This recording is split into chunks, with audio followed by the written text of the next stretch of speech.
구출소에 과밀 수용된 수감자들은 기본권을 침해당한 것으로 봐야 한다. 이런 판결이 나왔는데요. 관련 내용 확인해 보도록 하겠습니다. 국가 형벌권 행사의 한계를 넘어 헌법에 보장된 인간의 존엄과 가치를 침해하는 것이라고 판시하여 구치소 과밀 수용에 따른 기본권 침해 판단 기준을 명확히 하였다는 데 이번 판결에 의의가 있습니다. 네, 구치소 과밀 수용과 관련해서 국가 배상 판결이 내려졌습니다. 자, 먼저 이 국가를 상대로 한 이 소송 어떻게 시작이 된 건지요?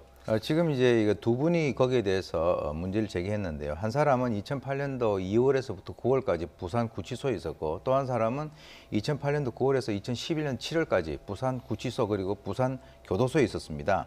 근데 이제 이분들이 당시에 있었던 그 면적을 자기들이 계산을 해가지고 예. 기준되는 그 면적보다는 자기는 훨씬 과밀 수용되어 있는 상태에서 여러 가지 어떤 그 정신적 또는 신체적인 고통을 겪었다라고 해가지고 2011년 7월에 부산 그 변호사 회의 도움으로서 소송을 냈거든요. 예, 예. 그래서 이제 이번에 지난번에 있어서의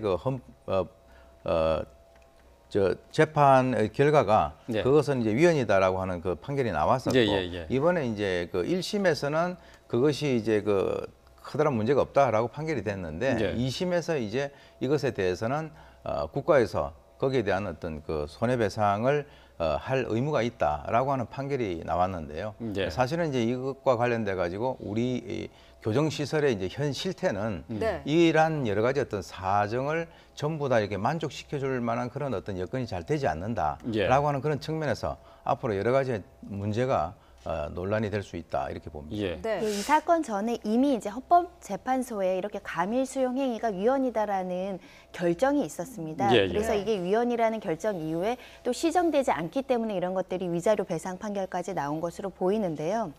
우리 법원에서는 명확하게 수용자, 범죄를 저지른 수용자도 기본적 인권이 있고 인간의 존엄의 가치를 봤을 때는 적어도 1인당 2제곱미터 이상의 공간은 확보가 돼야 된다. 그것을 지키지 않으면 수인 한도를 넘었기 때문에 위법해서 위자료를 지급해야 된다. 이런 판결인데요. 예. 그러니까 사실은 이것은 그 인권에 대한 문제로 접근할 수밖에 없는 것인데, 교도소가 많은 예산과 또 이제 뭐 부지라든가 이런 걸 했을 때는 갑작스럽게 확충하기는 어려운 부분들이 있는데, 네. 이건 오래된 해묵은 논제입니다. 왜냐하면 예. 우리가 범죄들한테 이렇게 양형이 작아요. 뭐 3년밖에 안 나오고 이런 걸 얘기할 때 교도소도 부족합니다. 예. 지금 있는 교도소도 과밀 수용할 수밖에 없는 처지입니다. 이런 얘기가 굉장히 많았거든요.